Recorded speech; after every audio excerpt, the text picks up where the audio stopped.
ನಿಮಗೂ ಇದೇ ರೀತಿ ಈಸಿಯಾಗಿ ಎರಡು ಸೈಡು ಒಟ್ಟಿಗೆ ಟ್ರೇಸಿಂಗ್ ಮಾಡಬೇಕಾ? ತುಂಬ ಕಷ್ಟನೇ ಇಲ್ಲ, ಈಸಿ ಮೆಥಡ್ ನಾನು ಈ ವಿಡಿಯೋದಲ್ಲಿ ಹೇಳಿಕೊಡ್ತಿದ್ದೇನೆ. ಈ ವಿಡಿಯೋನ ಎಂಡ್ವರೆಗೆ ನೋಡಿ, ಟಿಪ್ಸ್ ಆ್ಯಂಡ್ ಟ್ರಿಕ್ಸ್ ನಿಮಗಾಗಿ. ಸೊ ಫಸ್ಟಿಗೆ ನಾನು ಏನು ಮಾಡಿದ್ದೇನೆ ಅಂದರೆ, ಬ್ಲೌಸ್ ಪೀಸಿಗೆ ಫಸ್ಟಿಗೆ ನಾನು ಮಾರ್ಕ್ ಹಾಕ್ಕೊಂಡಿದ್ದೇನೆ ಮತ್ತು ಟ್ರೇಸಿಂಗ್ ಪೇಪರ್ ಮೇಲೆ ಡಿಸೈನ್ನ ಡ್ರಾ ಮಾಡ್ಕೊಂಡಿದ್ದೇನೆ.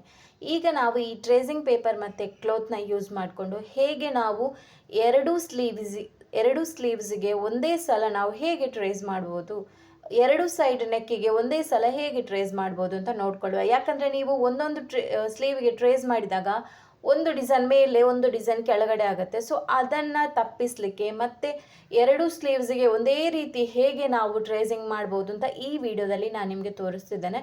ಸೊ ಬನ್ನಿ, ಫಸ್ಟಿಗೆ ನಾನೊಂದು 2-3 ಕಾರ್ಬನ್ ಶೀಟ್ ತೊಗೊಂಡಿದ್ದೇನೆ, ವೈಟ್ ಕಾರ್ಬನ್ ಶೀಟ್ ತೊಗೊಂಡಿದ್ದೇನೆ. ಮತ್ತು ಬಟರ್ ಪೇಪರ್ ಅಂದರೆ ನಮ್ಮದು ಟ್ರೇಸಿಂಗ್ ಪೇಪರ್, ಅದರ ಮೇಲ್ಗಡೆ ಆಲ್ರೆಡಿ ನಾನು ಪೆನ್ಸಿಲಲ್ಲಿ ಡಿಸೈನ್ ಮಾಡ್ಕೊಂಡಿದ್ದೇನೆ. ಮತ್ತು ನಾನು ಕ್ಲೋತಿಗೆ ಕೂಡ ಹಾಗೆ ಬ್ಲೌಸ್ ಮೆಷರ್ಮೆಂಟ್ ಹಾಕ್ಕೊಂಡಿದ್ದೇನೆ. ಈಗ ನಾನು ಈ ವಿಡಿಯೋದಲ್ಲಿ ಟ್ರೇಸಿಂಗ್ ಹೇಗೆ ಮಾಡೋದು ಅಂತ ಹೇಳಿಕೊಡ್ತೇನೆ. ಇದಕ್ಕಿಂತ ಮುಂಚಿನ ವಿಡಿಯೋದಲ್ಲಿ ನಾನು ಹೇಗೆ ಮಾರ್ಕಿಂಗ್ ಮಾಡೋದು ಅಂತ ಹೇಳಿಕೊಟ್ಟಿದ್ದೇನೆ. ಫಸ್ಟಿಗೆ ನಾವೀಗ ಬ್ಲೌಸ್ ಪೀಸನ್ನು ತಗೊಳ್ಳುವ. ಬ್ಲೌಸ್ ಪೀಸನ್ನು ಕರೆಕ್ಟಾಗಿ ತುಂಬ ಏನು ನಿಮಗೆ ಆಚೀಚಾಗಿದ್ದು ಸ್ವಲ್ಪ ಐರನ್ ಮಾಡ್ಕೊಳ್ಳಿ, ಬಟ್ ಜಾಗ್ರತೆಯಲ್ಲಿ ಐರನ್ ಮಾಡ್ಕೊಳ್ಬೇಕು. ನಾನು ಐರನ್ ಮಾಡ್ಕೊಳ್ತಿಲ್ಲ, ಯಾಕಂದರೆ ಇದು ಕ್ಲೋತ್ ಸ್ವಲ್ಪ ಶೈನಿಂಗ್ ಇದೆ, ನನಗೆ ಹೆದರಿಕೆ ಆಗುತ್ತೆ. ಕೆಲವೊಂದು ಸಲ ಅದು ಹಿಡ್ದಾಗೆ ಆಗುತ್ತೆ ನಾವಂದರೆ ಐರನ್ ಮಾಡುವಾಗ, ಅದಕ್ಕೆ ನಾನು ಐರನ್ ಇದ್ದು ಇದಕ್ಕೆ ಹೋಗಲ್ಲ.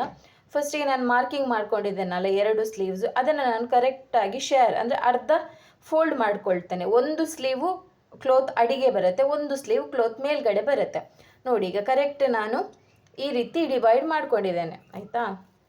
ಸೊ ಈಗ ನಾನು ನಾನು ಒಂದೇ ಸೈಡ್ ಮಾರ್ಕಿಂಗ್ ಮಾಡ್ಕೊಂಡಿರೋದು ಸ್ಲೀವಿಗೆ, ಅದನ್ನು ನಾನು ಮೇಲ್ಗಡೆ ಇಡ್ತೇನೆ. ನಿಮಗೆ ಈಗ ವಿಡಿಯೋದಲ್ಲಿ ನೋಡುವ ಹಾಗೆ ಮೇಲ್ಗಡೆ ಕಾಣುತ್ತೆ. ಸ್ವಲ್ಪ ಅದನ್ನು ನೀಟಾಗಿ ಸೆಟ್ ಮಾಡ್ಕೊಳ್ಳಿ. ಆಮೇಲೆ ಏನು ಮಾಡಬೇಕಂದ್ರೆ, ಅದರ ಮೇಲ್ಗಡೆನೆ ಕಾರ್ಬನ್ ಶೀಟ್ ಇಟ್ಟು ಫಸ್ಟಿಗೆ ಚೆಕ್ ಮಾಡ್ಕೊಳ್ಳಿ ನಿಮ್ಮ ಸ್ಲೀವ್ಸ್ ಮೆಷರ್ಮೆಂಟಿಗೆ ಎಷ್ಟು ಕಾರ್ಬನ್ ಶೀಟ್ ಬೇಕಾಗುತ್ತೆ. 1 ಬೇಕಾ, 2 ಬೇಕಾ, 3 ಬೇಕಾ ಅಂತ. ನನ್ನ ಈ ಸ್ಲೀವ್ಸು ಸ್ವಲ್ಪ 6.5 ಇಂಚಸ್ ಇದೆ ಕಸ್ಟಮರ್ ಇದು. ಸೊ ಹಾಗಾಗಿ ನಾನು ಏನು ಮಾಡ್ತೇನೆ, ನನಗೆ ಇದು ಒಂದು ಶೀಟ್ ಸಾಕು. ಅದು A4 ಸೈಜಲ್ಲಿದೆ ಕಾರ್ಬನ್ ಶೀಟ್, ಒಂದು ಶೀಟ್ ಸಾಕಾಗುತ್ತೆ. ಈಗ ನಾನು ಅದನ್ನು ಉಲ್ಟಾ ಇಟ್ಟಿದ್ದೇನೆ, ಆಯಿತಾ? ನೀವು ಬಟ್ಟೆಯ ಅಡಿಗೆ ಇಡುವಾಗ ವೈಟ್ ಕಲರ್ ಕಾಣುತ್ತಲ್ಲ, ಅದು ಬಟ್ಟೆಗೆ ತಾಗಿರಬೇಕು, ಬರ್ದಿರೋದು ನೆಲದಕ್ಕೆ ತಾಗಿರಬೇಕು. ಇಲ್ಲಾಂದರೆ ಉಲ್ಟಾ ಇಟ್ಟರೆ ನಿಮಗೆ ಟ್ರೇಸಿಂಗ್ ಬರಲ್ಲ. ಸೊ ಅದೊಂದು ಕರೆಕ್ಟ್ ನೋಡ್ಕೊಳ್ಬೇಕು. ಪ್ಲೇನ್ ಇರುವ ಜಾಗ ನಮ್ಮ ಬಟ್ಟೆಗೆ ತಾಗಿರಬೇಕು ಯಾವಾಗಲೂ ನಾವು ಟ್ರೇಸಿಂಗ್ ಮಾಡುವಾಗ, ಕಾರ್ಬನ್ ಶೀಟ್ ಯೂಸ್ ಮಾಡುವಾಗ. ಸೊ ಮೇಲ್ಗಡೆ ಇಡುವಾಗ ಏನು ಮಾಡಬೇಕು, ಉಲ್ಟಾ ಇಡಬೇಕು. ನೀವು ಇಷ್ಟೇ ತಿಳ್ಕೊಳ್ಬೇಕಾದದ್ದು ಏನಂದರೆ, ಪ್ಲೇನ್ ಜಾಗ ಬಟ್ಟೆಗೆ ತಾಗಿರಬೇಕು, ಬರ್ದಿರೋ ಜಾಗ ಬಟ್ಟೆಯ ಮೇಲಿರಬೇಕು, ಅಂದರೆ ಆಪೋಸಿಟ್ ಸೈಡ್ ಇರಬೇಕು, ನಮ್ಮ ಸೈಡಿಗೆ ಇರಬೇಕು. ಸೊ ಈಗ ನಾನು ಫಸ್ಟಿಗೆ ಕಾರ್ಬನ್ ಶೀಟ್ ಇಟ್ಟೆ. ಈಗೇನು ಮಾಡಬೇಕು, ನಾನು ಡಿಸೈನ್ ಮಾಡಿರುವ ಶೀಟ್ ತಗೊಂಡೆ, ಟ್ರೇಸಿಂಗ್ ಪೇಪರ್. ಸೊ ಅದನ್ನು ನಾನು ಈಗ ನಿಮಗೆ ಇದರಲ್ಲಿ ನಾನು ಪೆನ್ಸಿಲಲ್ಲಿ ಮಾಡಿದ್ದು ಕಾಣುತ್ತೆ ಇಲ್ವ ಗೊತ್ತಿಲ್ಲ, ಟ್ರೇಸಿಂಗ್ ಪೇಪರ್ ಇದ್ದು ಡಿಸೈನ್ ನಾನೀಗ ಸೆಟ್ ಮಾಡ್ಕೊಳ್ತೇನೆ. ಬಟ್ಟೆ ಮೇಲ್ಗಡೆ ಇಟ್ಟು ನೀವು ಮಾರ್ಕಿಂಗ್ ಎಲ್ಲ ನೋಡ್ಕೊಳ್ಬೇಕು, ಎಷ್ಟಕ್ಕೆ ಬೇಕು ನಮಗೆ ಡಿಸೈನ್, ಎಲ್ಲಿಂದ ಎಲ್ಲಿಗೆ ಬೇಕು ಅದೆಲ್ಲ ಫಸ್ಟ್ ನೀವು ಇದರಲ್ಲಿ ಮಾರ್ಕ್ ಮಾಡಿರಬೇಕು, ಯಾವುದರಲ್ಲಿ, ನಮ್ಮದು ಟ್ರೇಸಿಂಗ್ ಪೇಪರಲ್ಲಿ. ಮತ್ತು ಅದನ್ನೇ ಬಟ್ಟೆ ಮೇಲಿಟ್ಟು ಕಾರ್ಬನ್ ಶೀಟ್ ಮೇಲೆ ಇಟ್ಟು ಒಂದು ಶಾರ್ಪ್ ಪೆನ್, ಹಿಡಿಯುವ ಪೆನ್ನೇ ಇರಲಿ, ಹಿಡಿಯೋದ ಪೆನ್ ಬೇಡ. ಹಿಡಿಯುವ ಪೆನ್ ಆದರೆ ನಿಮಗೆ ಎಲ್ಲಿಗೆಲ್ಲ ಆಲ್ರೆಡಿ ನಾನು ಟ್ರೇಸ್ ಮಾಡಿದ್ದೇನೆ ಅಂತ ಮಾರ್ಕ್ ಬೀಳುತ್ತೆ. ಒಂದು ವೇಳೆ ನೀವು ಹಿಡಿಯದ ಪೆನ್ ಇಟ್ಕೊಂಡ್ರೆ ನೀವು ಎಲ್ಲಿಂದ ಟ್ರೇಸಿಂಗ್ ಮಾಡಿದ್ದೀರಿ ಅಂತಲೇ ಗೊತ್ತಾಗಲ್ಲ. ಯಾಕಂದರೆ ಡಬಲ್ ಟ್ರೇಸ್ ಆಗ್ಬೋದು, ಅಥವಾ ಒಂದೊಂದು ಸೈಡು ಟ್ರೇಸಿಂಗ್ ಆಗದೇ ಇರ್ಬೋದು. ಸೊ ಅದಕ್ಕೋಸ್ಕರ ಈಗ ನಾನು ಏನು ಮಾಡ್ತೇನೆ ಅಂದರೆ, ಒಂದು ಮೇಲ್ಗಡೆ ನನ್ನದು ಟ್ಯಾಬ್ ಇದೆ, ನಾನು ಅದನ್ನು ಸೈಡಿಗೆ ಇಟ್ಟೆ, ಅಂದರೆ ಸ್ವಲ್ಪ ವೆಯ್ಟಿಗಿರಲಿ ಅಂತ. ನೀವು ಬೇಕಾದರೆ ಟ್ರೇಸಿಂಗ್ ಪೇಪರ್ ದೊಡ್ಡದು ಯೂಸ್ ಮಾಡಬೇಡಿ, ಚಿಕ್ಕ ಪೀಸ್ ನಿಮ್ಗೆ ಎಷ್ಟು ಬೇಕು ಅಷ್ಟೇ ಯೂಸ್ ಮಾಡ್ಕೊಳ್ಳಿ, ಸ್ಟಾರ್ಟಿಂಗ್ ಆದರೆ ಕಷ್ಟ ಆಗೋದಾದರೆ. ಈಗ ನಾನು ಏನು ಮಾಡ್ತೇನೆ ಅಂದರೆ, ಪೆನ್ ತಗೊಳ್ತೇನೆ, ಹಿಡಿಯುವ ಪೆನ್, ನಾನು ಹೇಳಿದ್ನಲ್ಲ ಬ್ಲೂ ಇಂಕಿದು ಪೆನ್ ತಗೊಂಡೆ. ಈಗ ನಾನು ಕಂಪ್ಲೀಟ್ ಡಿಸೈನನ್ನು ನಾನು ಅದರ ಮೇಲ್ಗಡೆನೆ ಸ್ಕೆಚ್ ಮಾಡ್ತೇನೆ, ಅಂದರೆ ಕಾಪಿ ತೆಗಿತೇನೆ. ಆ ಪೆನ್ನಲ್ಲಿ ನೋಡಿ, ಇಲ್ಲೆಲ್ಲ ಬುಟ್ಟಾಸ್ ಡಿಸೈನ್ ಮಾಡಿದ್ದೇನೆ ನಾನು. ಅದನ್ನು ನಾನು ಏನು ಮಾಡ್ತೇನೆ ಅಂದರೆ, ಕರೆಕ್ಟಾಗಿ ಟ್ರೇಸ್ ಮಾಡ್ತೇನೆ, ಪೆನ್ ಇಟ್ಕೊಂಡು ಕರೆಕ್ಟಾಗಿ ಕಾಪಿ ತೆಗಿತೇನೆ. ಎಲ್ಲ ಕಂಪ್ಲೀಟ್ ಒಂದೇ ಒಂದು ಲೀಫ್ ಡಿಸೈನ್ ಬಿಡೋದಾಗೇ ನಾನು ಕಂಪ್ಲೀಟಾಗಿ ಒಂದು ಕಾಪಿ ತೆಗಿತೇನೆ. ನೀವು ನೋಡ್ಬೋದು, ಈಗ ನಾನು ಫುಲ್ ಕಾಪಿ ತೆಗೆದು ನಿಮಗೆ ತೋರಿಸ್ತೇನೆ. ಈಗ ಯಾರು ಈ ವಿಡಿಯೋನ ಸ್ಕಿಪ್ ಮಾಡಬೇಡಿ, ಯಾಕಂದರೆ ಈ ಬಿಗಿನರ್ಸಿಗೆ ಅಂತೂ ತುಂಬ ಹೆಲ್ಪ್ ಆಗುತ್ತೆ. ಯಾಕಂದರೆ ಕೆಲವರಿಗೆ ಈ ಐಡಿಯಾನೇ ಇರಲ್ಲ, ಅಂದರೆ ಈ ರೀತಿ ನೀವು ಮಾಡ್ಬೋದಾ ಅಂತ ಈ ವಿಡಿಯೋ ನೋಡಿದ ಮೇಲೆ ನಿಮ್ಗೆ ಗೊತ್ತಾಗ್ಬೋದು ಅಷ್ಟೇ. ಸೊ ನೋಡಿ, ನಾನು ಬಿಗಿನರ್ಸಿಗೆ ಯೂಸ್ ಆಗುವಂತಹ ಟ್ರಿಕ್ಸ್ ಆ್ಯಂಡ್ ಟಿಪ್ಸನ್ನು ನನ್ನ ಚಾನಲಲ್ಲಿ ಅಪ್ಲೋಡ್ ಮಾಡ್ತಾ ಇರ್ತೇನೆ. ಯಾರೆಲ್ಲ ನನ್ನ ಚಾನಲ್ನ ಹೊಸದಾಗಿ ನೋಡ್ತೀರೋ ಸಬ್ಸ್ಕ್ರೈಬ್ ಒಂದು ಮಾಡ್ಕೊಳ್ಳಿ, ಶೇರ್ ಬಟನ್ ಕ್ಲಿಕ್ ಮಾಡಿ ಯಾರಿಗಾದ್ರು ಯೂಸ್ ಆಗೋದಾದರೆ ಆರಿ ವರ್ಕ್ ಆನ್ಲೈನ್ ಕ್ಲಾಸ್ ಬೇಕಾದರೆ ಜಾಯ್ನ್ ಆಗ್ಬೋದು. ಈಗ ನಾನು ಏನು ಮಾಡ್ತಿದ್ದೇನೆಂದರೆ, ಈಗ ನಾನು ಇದನ್ನು ಟ್ರೇಸ್ ಮಾಡ್ತಿದ್ದೇನೆ ಡಿಸೈನ್ನ ಕಂಪ್ಲೀಟಾಗಿ. ಸೊ ನೋಡ್ಬೋದು, ಕಂಪ್ಲೀಟ್ ಒಂದು ಲೀಫ್ ಬಿಡೋದಾಗೆ ಫುಲ್ಲು ಕಾಪಿ ತೆಗಿಬೇಕು ಅಷ್ಟೇ, ಆಯಿತಾ. ಸೊ ನೋಡಿ, ನಾನೀಗ ಕಾಪಿ ತೆಗಿತಾ ಇದ್ದೇನೆ ನೋಡಿ. ಫುಲ್ ತೆಗಿತೇನೆ, ಮೇಲೆ ಬುಟ್ಟಾಸ್ ಡಿಸೈನು ತೆಗಿತೇನೆ, ಕೆಳಗಡೆದು ತೆಗಿತೇನೆ ಕಂಪ್ಲೀಟಾಗಿ. ನೀವೇನು ಮಾಡಬೇಕಂದ್ರೆ, ನಿಮ್ಮ ಸ್ಲೀವ್ಸ್ ಇದು ಬಾರ್ಡರ್ ಲೈನ್ ಎಲ್ಲಿದೆ ಮತ್ತು ನೀವು ಟ್ರೇಸಿಂಗ್ ಪೇಪರಲ್ಲಿ ಬಾರ್ಡರ್ ಲೈನ್ ಎಲ್ಲಿ ಇಟ್ಟಿದ್ದೀರಾ ಅದನ್ನೊಂದು ಕರೆಕ್ಟಾಗಿ ನೋಡ್ಕೊಂಡು ನೀವು ಡಿಸೈನ್ ಮಾಡಿದರೆ ಪರ್ಫೆಕ್ಟಾಗಿ ಬರುತ್ತೆ. ಕೆಲವರು ಏನು ಮಾಡ್ತೀರಾ, ಸ್ಲೀವ್ ಇದ್ದು ಬಾರ್ಡರ್ ಲೈನ್ ಎಲ್ಲೋ ಇದೆ, ನಿಮ್ಮದು ಟ್ರೇಸಿಂಗ್ ಪೇಪರ್ ಇದು ಬಾರ್ಡರ್ ಲೈನ್ ಎಲ್ಲೋ ಇದೆ, ಹಾಗಾದರೆ ನಿಮಗೆ ಕಂಪ್ಲೀಟ್ 2 ಸ್ಲೀವ್ಸು ಹಾಳಾಗುತ್ತೆ, ಬ್ಲೌಸ್ ಪೀಸ್ ಹಾಳಾಗುತ್ತೆ. ಜಾಗ್ರತೆ ಮಾಡ್ಕೊಳ್ಬೇಕು, ಯಾಕಂದರೆ ನಿಮಗೆ ಕಾರ್ಬನ್ ಶೀಟ್ ಇದು ಇಂಕು ರಬ್ಬರಲ್ಲಿ ಹೋಗಲ್ಲ. ಸೊ ಅದಕ್ಕೋಸ್ಕರ ಆದಷ್ಟು ಪರ್ಫೆಕ್ಟಾಗಿ ನೀಟಾಗಿ ವರ್ಕ್ ಮಾಡಿ ಟ್ರೇಸ್ ಮಾಡಲಿಕ್ಕೆ ಕಲಿಬೇಕು, ಆಯಿತಾ. ಇಲ್ಲದಿದ್ದರೆ ಏನಾಗುತ್ತೆ, ನಿಮ್ಮ ಮೆಷರ್ಮೆಂಟ್ ಒಂದು ಕಡೆ ಇರುತ್ತೆ, ನಿಮ್ಮ ಟ್ರೇಸಿಂಗ್ ಇದು ಡಿಸೈನ್ ಒಂದು ಕಡೆ ಇದ್ದರೆ ನಿಮಗೆ ತುಂಬ ಕಷ್ಟ, ಮತ್ತು ಅದನ್ನೆಲ್ಲ ಕವರ್ ಮಾಡಲಿಕ್ಕೆ ತುಂಬ ಕಷ್ಟ ಪ್ಲೇನ್ ಬ್ಲೌಸಲ್ಲೆಲ್ಲ. ಸೊ ನೀವೊಂದು ಕೆಲಸ ಮಾಡ್ಬೋದು, ನೀವು 2 ಸ್ಲೀವ್ಸಿಗೂ ಮಾರ್ಕಿಂಗ್ ಮಾಡಬೇಕು ಅಂತ ಇಲ್ಲ, ಒಂದು ಸ್ಲೀವ್ಸ್ಗೆ ಮಾರ್ಕಿಂಗ್ ಮಾಡಿಕೊಂಡು ಅದನ್ನು ಫೋಲ್ಡ್ ಮಾಡಿಕೊಂಡು ವರ್ಕ್ ಅಂದರೆ ಟ್ರೇಸ್ ಮಾಡಿದರೆ ನಿಮಗೆ ಕಂಪ್ಲೀಟ್ ಆ ಸೈಡ್ ಕೂಡ ಹಾಗೇ ಬರುತ್ತೆ, ಆಯಿತಾ. ಸೊ ಈಗ ನೋಡಿ, ನಾವು ಈ ರೀತಿ ನೀವು ಫಸ್ಟ್ ಮಾರ್ಕಿಂಗ್ ಒಂದು ಕರೆಕ್ಟ್ ಮಾಡ್ಕೊಳ್ಳಿ. ನೀವು ಒಂದು ಸ್ಲೀವಿಗೆ ಮಾರ್ಕಿಂಗ್ ಮಾಡ್ಕೊಳ್ಳಿ ಸಾಕು, ಅದನ್ನೇ ಮತ್ತೆ ಫೋಲ್ಡ್ ಮಾಡಿಕೊಂಡು ಆ ಸೈಡ್ ಕೂಡ ಟ್ರೇಸಿಂಗ್ ಮಾಡ್ಕೊಳ್ಬೋದು. ಆಗ ನಿಮಗೆ ಮಾರ್ಕಿಂಗ್ ಒಳಗಡೆನೇ ಟ್ರೇಸಿಂಗ್ ಬರಬೇಕು ಅಂತಿಲ್ಲ, ಇನ್ನೊಂದು ಸ್ಲೀವಲ್ಲಿ ಟ್ರೇಸಿಂಗ್ ಆದಮೇಲೆ ಬೇಕಾದ್ರೂ ಮಾರ್ಕಿಂಗ್ ಮಾಡ್ಕೊಳ್ಬೋದು, ಪರ್ಫೆಕ್ಟಾಗಿ ಬರುತ್ತೆ. ನೋಡಿ, ಇದೀಗ ಕಂಪ್ಲೀಟ್ ಆಯಿತು ನಂದು. ಸೊ ಸ್ವಲ್ಪ ನಾನು ಮೇಲ್ಗಡೆಯಿಂದ ಕ್ಯಾಮರಾ ಇಟ್ಟಿದ್ದೇನೆ, ಯಾಕಂದರೆ ಕಂಪ್ಲೀಟ್ ಕಾಣಿಸ್ಲಿ ಅಂತ ನಿಮಗೆ ಸ್ಲೀವ್ ಅಷ್ಟೇ.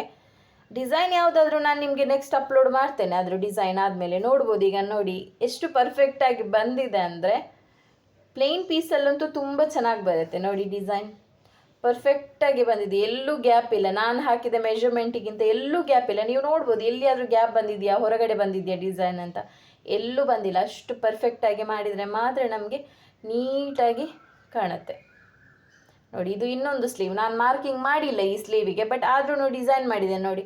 ನಮಗೆ ಮತ್ತೆ ಬೇಕಾದ್ರೂ ಸೈಡಿಗೆ ಮಾರ್ಕಿಂಗ್ ಮಾಡ್ಕೊಳ್ಬೋದು ಲೈನ್ಸ್ ನೋಡಿ, ಪರ್ಫೆಕ್ಟಾಗಿ ಒಂದೇ ರೀತಿ ಬಂದಿದೆ. ಆಗ ನಿಮ್ಗೆ ಏನಾಗುತ್ತೆ, ಒಂದು ಸ್ಲೀವಲ್ಲಿ ಜಾಸ್ತಿ ವರ್ಕ್, ಒಂದು ಸ್ಲೀವ್ಸಲ್ಲಿ ಕಡಿಮೆ ವರ್ಕ್, ಮತ್ತು ಇಲ್ಲದ್ರೆ ಒಂದು ಸ್ಲೀವ್ಸಲ್ಲಿ ಬುಟ್ಟಾಸ್ ಜಾಸ್ತಿ, ಒಂದು ಸ್ಲೀವಲ್ಲಿ ಬುಟ್ಟಾಸ್ ಕಡಿಮೆ, ಆ ರೀತಿ ಏನು ಪ್ರಾಬ್ಲಮ್ ಬರಲ್ಲ. ಈಗ ನಮ್ಮದು ಸ್ಲೀವ್ಸ್ ಕಂಪ್ಲೀಟ್ ಆಯಿತು. ಈಗ ನಾನು ನಿಮಗೆ ನೆಕ್ಕಿದ್ದು ಟಿಪ್ಸ್ ಹೇಳ್ತೇನೆ, ಆಯಿತಾ. ನೆಕ್ಕನ್ನು ಕೂಡ ಹಾಗೆ ಫುಲ್ಲು ನೀವು ಇಡಬೇಕು ಅಂತಿಲ್ಲ, ನೆಕ್ಕಿದ್ದು ಮಿಡಲಿಂದ ಒಂದು ಸೈಡ್ ಫೋಲ್ಡ್ ಮಾಡಿಕೊಂಡು ಡಬಲ್ ಫೋಲ್ಡ್ ಮಾಡ್ಕೊಳ್ಬೇಕು.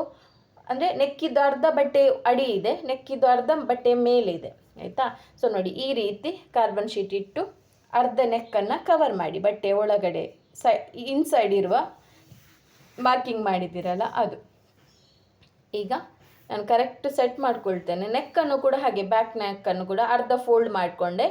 ಈಗ ಸೇಮ್ ಮೆಥಡಲ್ಲಿ ನೀವು ಮಾತ್ರ ಅಲ್ಲಿ ಇದು ಕಾರ್ಬನ್ ಶೀಟ್ ಇಡುವಾಗ ನೋಡಬೇಕು ಡಿಸೈನಿಗೆ ಕಂಪ್ಲೀಟಾಗಿ ಸಾಕಾಗುತ್ತಾ ಅಥವಾ ಜಾಸ್ತಿ ಬೇಕಾ ಅಂತ. ಯಾಕಂದರೆ ಒಂದೊಂದು ಸಲ ಏನಾಗುತ್ತೆ, ಬಟ್ಟೆ ಅಡಿಗೆ ಇಡುವುದಲ್ಲ, ನಮ್ಗೆ ಒಂದೊಂದು ಸಲ ಗೊತ್ತಾಗಲ್ಲ.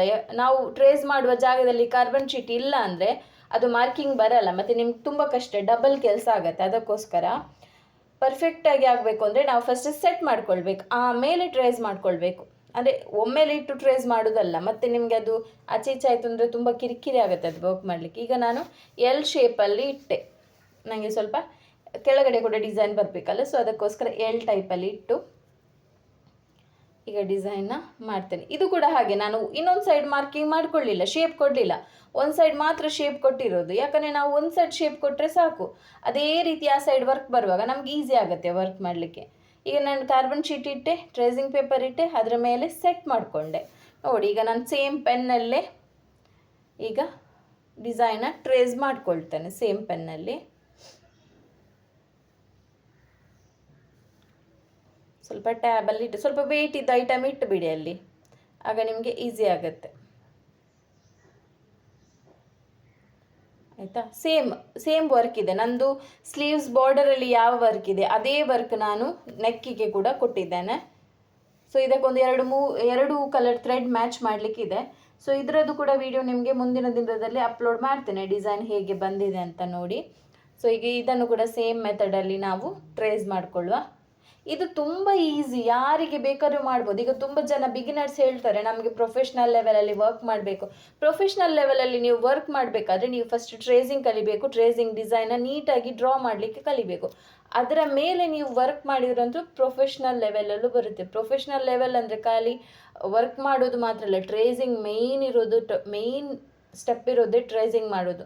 ನಾವು ಟ್ರೇಸಿಂಗ್ ಕರೆಕ್ಟ್ ಮಾಡಿ ಡಿಸೈನ್ ಮಾಡಿದ್ವಾ ಪರ್ಫೆಕ್ಟ್ ಆಗುತ್ತೆ. ನೋಡಿ ಈಗ ನಂದು ಇಲ್ಲಿ ನೆಕ್ ಡಿಸೈನ್ ಕೂಡ ಕಂಪ್ಲೀಟ್ ಆಯಿತು. ಇದನ್ನು ಕೂಡ ನಾನು ತೆಗೆದು ತೋರಿಸ್ತೇನೆ ನೋಡಿ ಯಾವ ರೀತಿ ಪರ್ಫೆಕ್ಟಾಗಿ ಬಂದಿದೆ ಅಂತ. ಫ್ರಂಟ್ ನೆಕ್ಕಿಗೆ ಸೇಮ್ ಮೆಥಡ್ ನೀವು ಅಪ್ಲೈ ಮಾಡ್ಬೋದು. ನಾನು ಇಲ್ಲಿ ಫ್ರಂಟ್ ನೆಕ್ ಇದು ತೋರಿಸಲ್ಲ, ಬ್ಯಾಕ್ ನೆಕ್ ಮತ್ತು ಸ್ಲೀವ್ಸ್ ಇದು ತೋರಿಸ್ತೇನೆ. ನೋಡಿ ಈಗ ಒಂದು ಸೈಡ್ ಬಂತು, ಈಗ ಡಬಲ್ ಸೈಡ್ ಕೂಡ ಬಂದಿದೆ. ನೋಡಿ ಆ ಸೈಡ್ ಕೂಡ ಡಿಸೈನ್ ಬಂದಿದೆ.